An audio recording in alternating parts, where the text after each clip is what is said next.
Hi అండి, welcome to Sophia talks. నేను మీ సోఫియాని.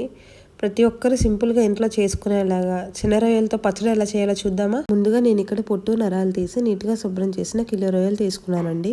రొయ్యలకి ఉప్పు పసుపు పట్టించి వాటర్ ఏం లేకుండా ఉడకపెట్టాలండి.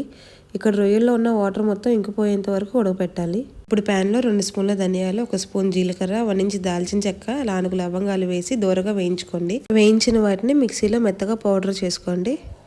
ఇప్పుడు కళాయిలో 1 కిలో ఆయిల్ వేసుకుని మనం ముందుగా బాయిల్ చేసి పెట్టుకున్న రొయ్యల్ని వేసి రంగు మారేంత వరకు వేయించాలండి. ఫ్లేమ్ని మీడియంలో పెట్టి నిదానంగా వేయించుకుంటే ముక్క లోపల వరకు వేగుతుందండి.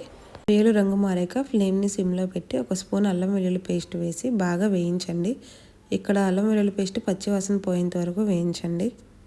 ఇప్పుడు అందులోనే మిక్సీ పట్టిన మసాలా పౌడర్, 3 స్పూన్ల కారం, 1 స్పూన్ ఉప్పు ఒకదాని తర్వాత ఒకటి వేసి బాగా కలపండి.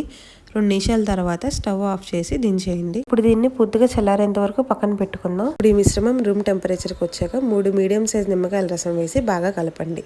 అంతేనండి, చాలా సింపుల్ కదా. మీరు ఖచ్చితంగా ట్రై చేయండి. మీకు ఎలా అనిపించిందో కామెంట్ చేయండి, లైక్ చేయండి, సబ్స్క్రైబ్ చేయడం మాత్రం మర్చిపోకండి. Thank you.